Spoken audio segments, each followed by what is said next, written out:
VOA News. I'm Christopher Cruz reporting.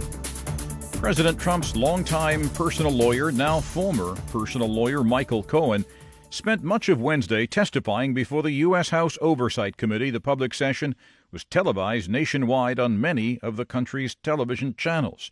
In his opening statement, Cohen apologized to the committee for his earlier untruthful testimony, which he said was edited by Mr. Trump's family attorneys.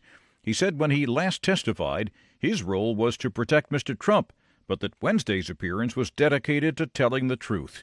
AP Washington correspondent Sagar Meghani reports. Cohen says Donald Trump demanded blind loyalty, and some, like Cohen, stupidly gave it. I regret the day I said yes to Mr. Trump. Saying Trump insisted they lie on his behalf, even if it meant breaking the law, without actually issuing the order. He speaks in a code, and I understand the code because I've been around him for a decade. How many times did Mr. Trump asked you to threaten an individual or entity on his behalf? Cohen told Congresswoman Jackie Speer quite a few. 50 times? More. 100 times? More.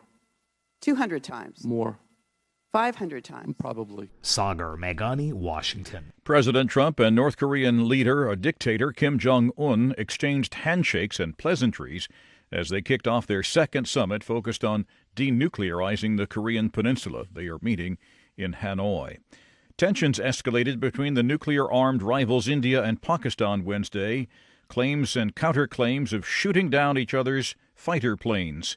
In an address on Wednesday, Pakistani Prime Minister Imran Khan said Pakistan shot down a plane so that there would be no collateral damage or casualties, but to show India that Pakistan will retaliate if attacked. This is VOA News.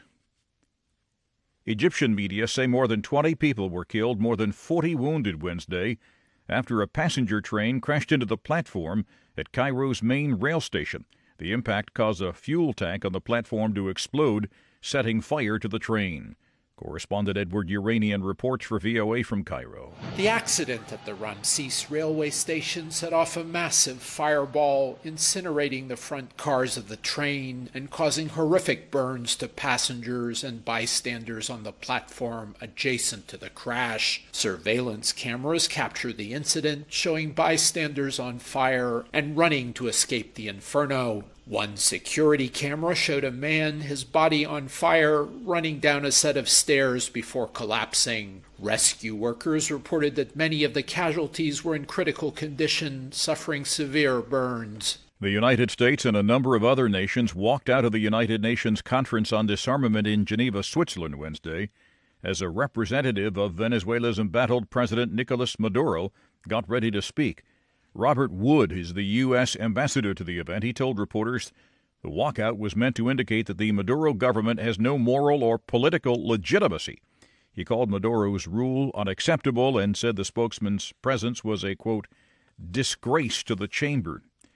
Iran's president has rejected the resignation of the foreign minister, who was instrumental in negotiating the Iran nuclear deal with foreign powers. AP correspondent Karen Chamas reports. President Hassan Rouhani earlier gave a speech praising Mohammad Javad Zarif and later rejected his resignation at a time in which both men come under pressure from hardliners and the nuclear deal unravels under American insistence. Zarif's shock resignation was announced on Instagram and no reason was known for his decision. However, it came after Zarif was not present for a meeting with Syrian President Bashar Assad. After responding to Rouhani's speech again on Instagram, he later was shown on state television at an event with visiting Armenian Prime Minister Nikol Pashinyan, signaling his return to work. I'm Karen Chamas. American and Afghan Taliban officials have temporarily paused ongoing peace talks in Qatar to consult with their respective leaderships before returning to the table on Saturday. The top U.S. trade official said Wednesday that a new trade deal with China is not close to being completed.